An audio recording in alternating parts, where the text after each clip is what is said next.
Muling naghatid ng aliw si Vice Ganda sa isang masayang episode ng It's Showtime matapos itong magbitaw ng nakakatawang linya na agad pinag-usapan ng mga manonood.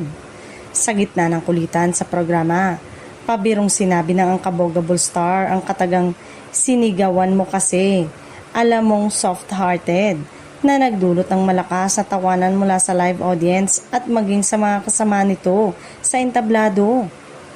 Dahil kilala si Vice sa kanyang mabilis na pagpapatawa at pagiging spontaneous sa pagbibitaw ng mga hirit, agad na naging usap-usapan online ang naturang eksena. Sa social media, marami ang nagbahagi ng kanilang reaksyon at sinabing tila may naalala silang isang naging viral na issue noon tungkol sa isang kilalang personalidad na minsan naging laman ng balita matapos sabihin na hindi nito gusto ang sinisigawan siya.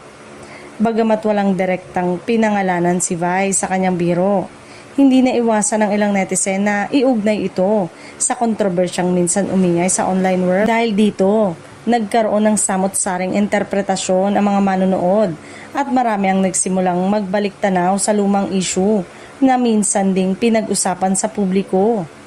Gayunpaman, may mga netizen ding agad dumipensa kay Vice at sinabing hindi dapat lagyan ng mali siya ang naturang hirit. Para sa kanila, isa lamang itong ordinaryong biro na bahagi ng naturang daloy ng programa. Ayon pa sa ilan, likas kay Vice ang pagiging witty at mapagbiro, kaya hindi na bago ang ganitong klaseng banter sa It's Showtime. Hindi rin may kakaila na malaking bahagi ng tagumpay ng programa ang kakayanan ni Vice Ganda na gawing masaya at buhay na buhay ang bawat segment. Sa bawat episode, inaabangan ng publiko ang kanyang mga spontaneous reaction at mga linya na kadalasang nagiging viral dahil sa pagiging relatable at nakakatawa.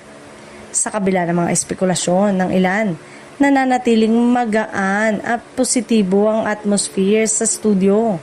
Kitang-kita ang kasiyahan ng audience na todo ang tawanan habang nakikisabay sa energy ng host. Isa na namang patunay ito na sa simpleng biro at natural na karisma, kayang gawing usap-usapan ni Vice ang isang ordinaryong eksena.